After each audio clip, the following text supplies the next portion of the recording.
எவ்வளோ சம்பாதிச்சாலும் நம்மளால் மிடில் கிளாஸ்லேருந்து அப்பர் மிடில் கிளாஸ் போகவே முடியல.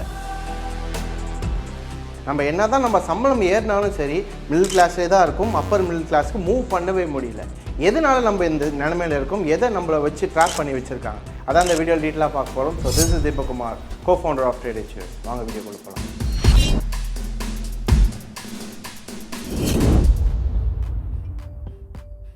ஸோ இந்த வீடியோவில் நம்ம என்ன பார்க்க போகிறோம்னா மிடில் கிளாஸ் ட்ராப்.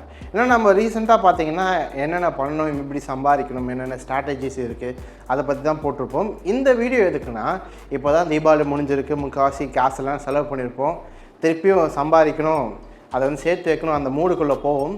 அந்த எப்படி சம்பாதிக்கிறது, நம்மளை சம்பாதிக்க விடாமல் என்னென்ன செலவுகள், வீண் செலவுகள் வருது, அதை நம்ம தெரியாமல் அந்த மிடில் கிளாஸ் ட்ராப்பில் எப்படி மாட்டிகிட்டு இருக்கோம், அதை பற்றி அந்த வீடியோவில் பார்க்க போகிறோம். ஏன் இந்த வீடியோ நான் பண்ணுறேன்னா, இன்கேஸ் நம்ம சேர்த்து வைக்கணும்னு ஆசை இருக்கும், ஆனால் சேர்த்து வைக்கிறதுக்கு முன்னாடி நம்ம என்னென்ன தப்புகள் பண்ணுறோம் அதை ரெக்டிஃபை பண்ணால் மட்டும்தான் சேர்த்து வைக்க முடியும். சும்மா ஒரு எக்ஸாம்பிள் சொல்கிறேன். இப்போ ஒரு படகுல போயிட்டுருக்கோன்னா, படகுல வந்து வாட்டர் விழுந்துச்சு, உள்ளே தண்ணி வருதுன்னா என்ன பண்ணுவாங்க, எல்லோரும் தண்ணி எடுத்து வெளில ஊற்றிட்டு இருப்பாங்க. தண்ணி எடுத்து நீங்கள் வெளில ஊற்றலாம், ஆனால் ஃபஸ்ட்டு பண்ண வேண்டிய விஷயம் என்னென்னா அந்த வாட்டையை அடிக்கணும். வாட்டையை அடித்தா மட்டும்தான் இன்னும் தண்ணி உள்ளே வராமல் இருக்கும். நீங்கள் வந்து தண்ணி எடுத்து வெளில ஊற்றிக்கிட்டே இருந்தீங்கன்னா தண்ணி வர்றது உள்ளே வந்துகிட்டே இருக்கும். அதனால் ஃபஸ்ட்டு பண்ண வேண்டியது என்னென்னா, மிஸ்டேக்ஸ் என்ன இருக்குது அதை கண்டுபிடிச்சி ரெக்டிஃபை பண்ணிவிட்டு நம்ம நெக்ஸ்ட்டு என்ன பண்ணணும், சேர்த்து வைக்கும் போது தான் நம்மளுக்கு வந்து அந்த காசு என்ன ஆகுனா சேர்த்து வைக்க முடியும், சேவிங்ஸில் போய் சேரும். அதுக்காக தான் இந்த வீடியோ. மெயினாக என்னென்னா மிடில் கிளாஸ் ஸ்டாப் என்னென்ன விஷயங்களில் மாட்டிகிட்ருக்கோம், என்னென்ன விஷயங்களில் மாற்றோம் அப்படின்னு நம்ம பார்க்கும்போது, ஸோ ஃபஸ்ட்டு என்ன பார்க்கணும்னா கிராண்ட் வெட்டிங். இப்போ நம்ம வெட்டிங்னு சொல்லும் போது நான் கல்யாணத்தை தப்பு சொல்ல, கல்யாணம் பண்ணுறது பண்ணி தான் ஆகணும். என்னென்னா கிராண்டாக பண்ணுவாங்க. என்னென்னா இப்போ மிடில் கிளாஸில் இருக்கும் நிறைய பேர் இப்போது யூடியூப்பை பார்த்து இன்ஃப்ளூயன்ஸ் ஆகிட்டாங்க. இன்ஃப்ளூயன்ஸர் இருக்காங்க, இவங்க இந்த மாதிரி பண்ணாங்க, கிராண்டாக பண்ணாங்க. ஒரு கல்யாணத்துக்கு pre wedding shoot, post wedding shoot, wedding ஷூட்லேயே உங்களுக்கு லட்சக்கணக்கில் காசு போயிடும். இது மட்டும் இல்லாமல் மண்டபம் எடுக்கிறது, இதுக்கு சாப்பாடுக்கு, செலவுக்கு, எல்லாத்துக்கும் என்ன பண்ணுவாங்க, எடுத்துருவாங்க. ஆனால் அவங்க சொல்கிறது என்னென்னா, சார் ஒரு நாள் தான் சார் கல்யாணம், ஒரு வாட்டி தானே பண்ணுறேன், நல்லா இருக்கணும் அப்படின்ற மாதிரி சொல்லுவாங்க.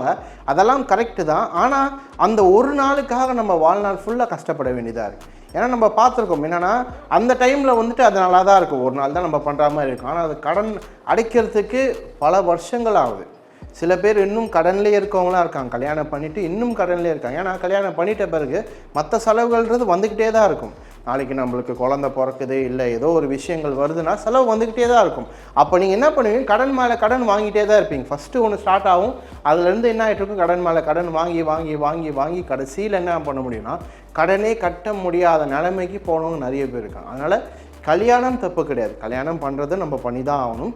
ஏன்னா கடன் வாங்கி பண்ண வேண்டாம், நம்ம திராணிக்கு மிஞ்சி என்ன பண்ண வேண்டாம், கடன் வாங்கி நம்ம கல்யாணம் பண்ண வேண்டாம். அதுக்கேற்ற மாதிரி வயசாக இருக்கலாம். இன்கேஸ் நீங்கள் கல்யாணம் பண்ண போகிறீங்கன்னா அப்போ என்ன பண்ணலாம், கொஞ்சம் மாதத்துக்கு முன்னாடியிலேருந்து கொஞ்சம் எஃபெக்ட் போடலாம். என்னென்னா வேறு எங்கேருந்து சம்பாதிக்க முடியும், வேறு எங்கேனாச்சும் ஏர்ன் பண்ண முடியுமா, அந்த மாதிரி ஏர்ன் பண்ணி என்ன பண்ணலாம், கல்யாணம் பண்ணலாம். கல்யாணம் கிராண்டாக பண்ணணுமா பண்ணுங்கள், ஆனால் என்ன பண்ணுங்கள், ஏர்ன் பண்ணி சொந்த காசில் பண்ணுங்கள், கடன் வாங்கி மேஜராக பண்ண வேண்டாம். இதில் தான் நிறைய பேர் வந்து மாற்றுறது. என்னென்னா கிராண்ட் வெட்டிங்கில் நல்லா பெருசாக பண்ணணும்னு என்ன பண்ணிப்பாங்க, கல்யாணம் பண்ணி கடைசி கடனில் போய் மாட்டுறது.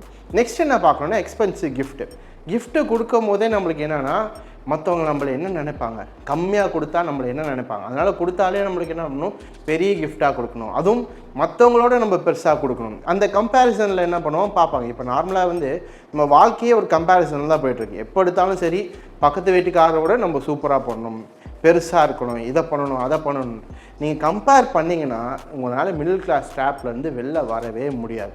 ஃபஸ்ட்டு நம்ம பண்ண வேண்டிய விஷயம் என்னென்னா, அவங்களோட கம்பேர் பண்ணாதீங்க. உங்களுக்கு என்ன முடியுமோ, உங்களால் என்ன முடியுமோ அதை பண்ணுங்கள். எக்ஸ்பென்சிவ் கிஃப்ட்டு, இப்போது எக்ஸ்பென்சிவ் கிஃப்ட்டு ஒன்று இருக்குது. நிறைய பேர் விரும்புறது என்னென்னா தாட்ஃபுல் கிஃப்ட்டு தான். நீங்கள் என்ன தான் காசு கொடுத்து செலவு பண்ணி பெருசு பெருசாக கொடுத்தீங்கனாலும் சரி, அவங்க மனசில் என்றைக்கும் நிற்கிறது என்னன்னு பார்த்தீங்கன்னா ஒரு தாட்ஃபுல் கிஃப்ட் தான். நம்ம யோசிச்சு அவங்களுக்கு என்ன பிடிக்கும், அவங்களுக்கு என்ன சூட் ஆகும், நீங்கள் யோசிச்சு அந்த மாதிரி கிஃப்ட்டும் கொடுக்கலாம். எப்போதுமே எக்ஸ்பென்சிவ் கிஃப்ட் தான் நல்லா இருக்கும்னு அர்த்தம் கிடையாது, தாட்ஃபுல் கிஃப்ட்டும் இருக்குது. அதே மாதிரி நிறைய பேர் நம்ம கிஃப்ட்டு கொடுக்கறதே எதுக்குன்னா ஒரு பாசத்தினாலேயோ அவங்க மேலே வச்சுருக்க மரியாதையை எக்ஸ்ப்ரெஸ் பண்ணுறதுக்காக தான் கிஃப்டே தரோம். ஆனால் இன்றைக்கி அது என்னவா மாறிடுச்சுன்னா, கிஃப்ட்டு கொடுக்கும்போது அதை வெளில போய் சொல்லி காமிக்குது, நான் எவ்வளோ பெரிய கிஃப்ட்டு பண்ணேன், இதை பண்ணேன் அப்படின்னு சொல்லிக்கிறதுக்காக தான் என்ன பண்ணுறாங்க, நிறைய பேர் வந்துட்டு கிஃப்டே கொடுக்குறாங்க. இது மட்டும் இல்லாமல் சில பேர் வந்து கிவ் அண்ட் டேக் பாலிசிக்காக கிஃப்ட் தராங்க. நான் இவ்வளோ கொடுத்துருக்கேன், அப்போ அவர் என்ன பண்ணணும், இவ்வளோ கொடுக்கணும். கிவ் அண்ட் டேக் பாலிசிக்காக தான் கிஃப்ட் தராங்க. கிஃப்ட்டுன்றது நல்லா புரிஞ்சுக்கோ, ஒரு பாசத்தின் வெளிப்படைமா இல்லை வந்துட்டு ஒரு மரியாதைக்காக, அதுக்காக தான் வந்து கிஃப்ட் தரோம். அதனால் கிஃப்ட்டுன்றது எக்ஸ்பென்சிவ் கிஃப்டாக இருக்கணும்னு அவசியம் கிடையாது. இது வந்து செகண்ட் ட்ராப்பு. தேர்ட் என்ன பார்க்குறோன்னா எக்ஸ்பென்சிவ் எஜுகேஷன். படிப்புன்னு சொல்லும் போது படிப்பு நம்மளுக்கு தேவை தான். ஏன்னா இந்த இதில் பார்த்திங்கன்னா ஒரு அறிவுன்றது இருந்தால் தான் நம்ம எந்த ஒரு விஷயம்னாலும் பண்ண முடியும். அதனால் அறிவுன்றது தேவை தான். எக்ஸ்பென்சிவ் எஜுகேஷன் நான் சொல்லும்போது என்னென்னா, நிறைய பசங்களுக்கு பார்த்திங்கன்னா ஒரு இன்ஜினியரிங்கோ ஒரு டாக்டரோ படிக்கணும்னு ஆசை இருக்குது. ஆனால் பேரண்ட்ஸ் என்ன பண்ணுவாங்கன்னா அவங்க ஆசையை வந்து திணிக்கணும்னு ட்ரை பண்ணுவாங்க. அவங்க ஆசையை நிறைவேற்றணுன்றதுக்காக பெரிய பெரிய காலேஜில் சேர்க்குறது, பெரிய பெரிய யூனிவர்சிட்டியில் சேர்க்குறது, சேர்த்துட்டு கடன் வாங்கி சேர்த்துருவாங்க. சேர்த்துட்டு கடைசியில் அவருக்கு வந்துட்டு அந்த பையனுக்கோ பொண்ணுக்கோ என்ன இருந்திருக்காது, ஆசை இருந்திருக்காது. அதனால் என்ன பண்ணுறாங்க, பாதிலே அவங்க படிக்க முடியாமல் என்ன பண்ணுறாங்க, வெளில வந்துடுவாங்க. கடைசியில் என்ன ஆகிடும், பெரிய கடனாக வந்துடும்.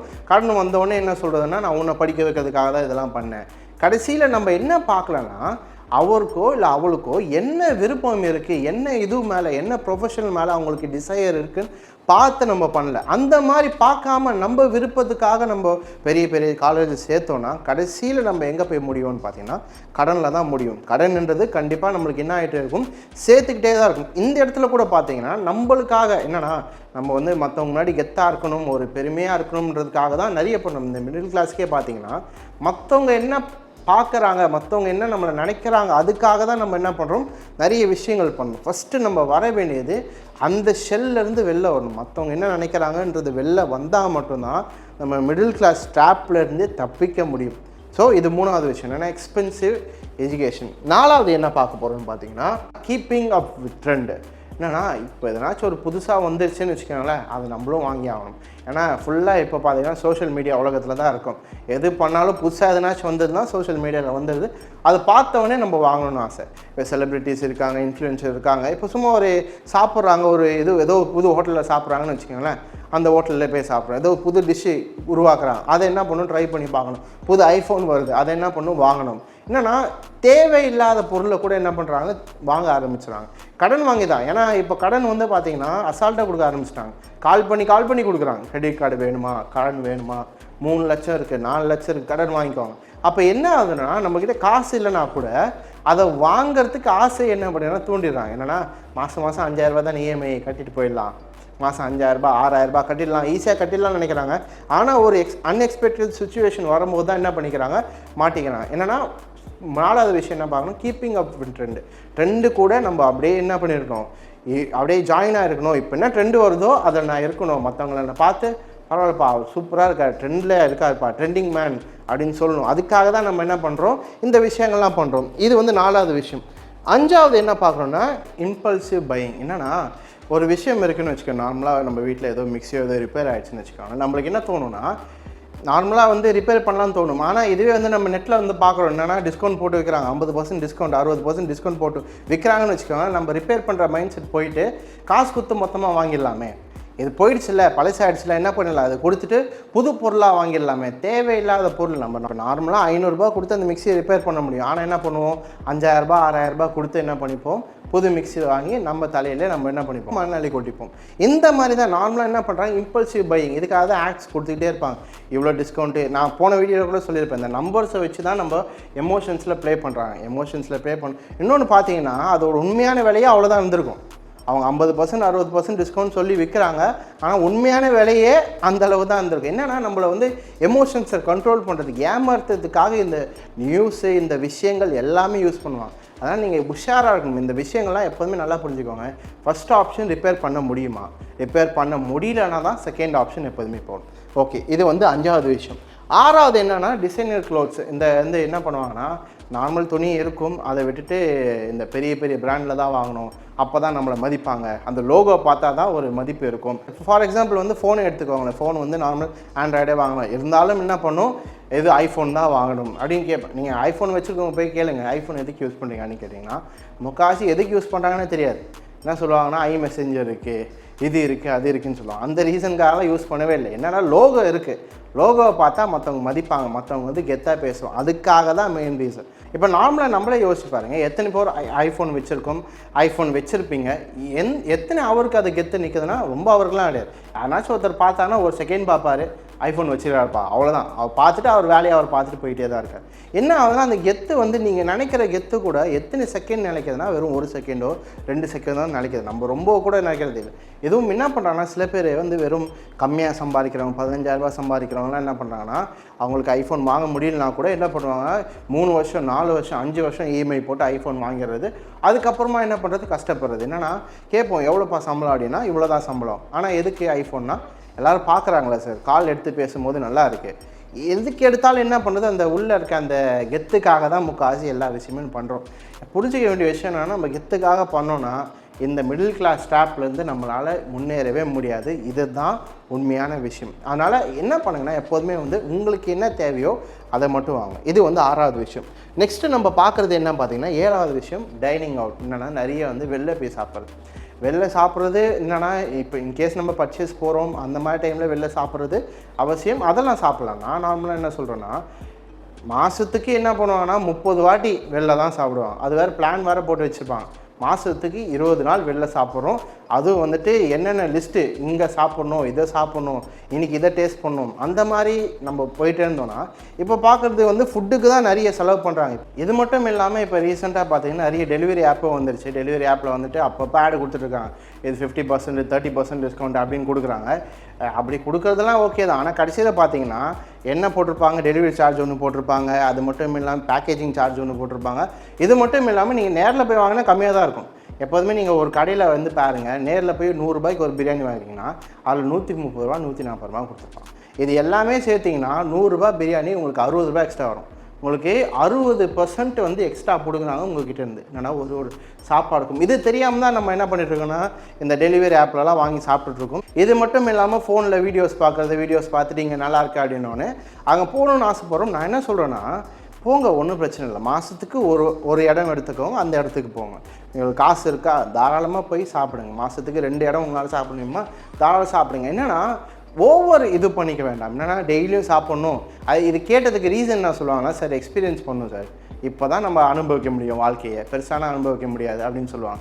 நம்ம அனுபவிக்கணும்னு நினச்சிட்டு கடைசியில் எல்லாத்தையும் செலவு பண்ணி கடனில் மாட்டிக்கிட்டோன்னா நம்மளால் அடுத்து வர வாழ்க்கையை நெக்ஸ்ட் நம்ம பெருசாகிட்ட பிறகு நம்மளால் வாழ்க்கையை சுத்தமாக அனுபவிக்க முடியாது. அதனால் இப்போ அனுபவிக்கணும் கரெக்டு தான். அந்த அனுபவிக்கிற எவ்வளோ அனுபவிக்கணும்னு நீங்கள் ஆசைப்படுறீங்களோ அவளுக்கு எவ்வளோ உழைச்சா மட்டும்தான், நம்ம சம்பாதிச்சா மட்டும்தான் முடியும். அதனால் நல்லா இது என்ன பண்ணுங்கண்ணா, நல்லா ஸ்பெண்ட் பண்ணுங்கள். ஒன்றும் பிரச்சனை இல்லை. மூவிக்கு போகணுமா ஆசை இருக்கா தாராளமாக போங்க, ஒன்றும் பிரச்சனை இல்லை.